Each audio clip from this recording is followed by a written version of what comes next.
जत विधानसभा मतदारसंघातील मायबाप जनतेचं मी मनापासून आभार व्यक्त करतो। 9 पैकी 8 जिल्हा परिषद गट हे भारतीय जनता पार्टीच्या चिन्हावरती निवडून दिलेले आहेत।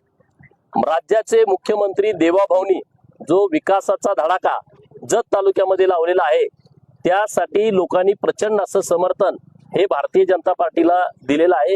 याचं सर्व श्रेय आटपाडी तालुक्यातील मायबाप मतदार बंधू भगिनींना जातं आणि राज्याचे मुख्यमंत्री देवाभाऊ, प्रदेशाचे अध्यक्ष रवींद्र चव्हाण साहेब, जिल्ह्याचे पालकमंत्री चंद्रकांत दादा आणि देशाचे पंतप्रधान नरेंद्र मोदी साहेबांना जाते।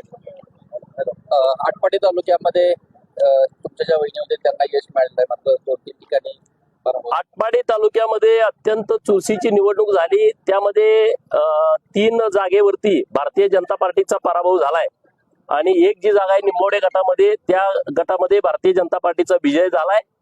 ज्या ठिकाणी आमचा पराभव झालाय त्या ठिकाणची सर्व जबाबदारी मी स्वतः इथलं लीडरशिप म्हणून मी घेतो आणि ज्या काही चुका झालेत त्या दुरुस्त करून आम्ही पुढे लोकांच्या मध्ये जाऊ, लोकांच्या कामामध्ये राहू। राज्यामधलं जिल्हा परिषदला यश पाहता देवेंद्र आणि एकीकडे रवींद्र हे समीकरण पुन्हा यशस्वी झालं।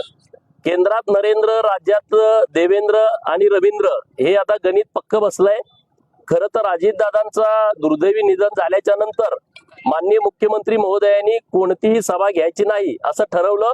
मुख्यमंत्री स्वतः कुठेही प्रचाराला गेले नाहीत, परंतु मुख्यमंत्री महोदयांनी भारतीय जनता पार्टीवरती लोकांचा प्रचंड विश्वास आहे आणि तो विश्वास पुन्हा एकदा जिल्हा परिषद आणि पंचायत समितीच्या निवडणुकांमध्ये सिद्ध झालाय।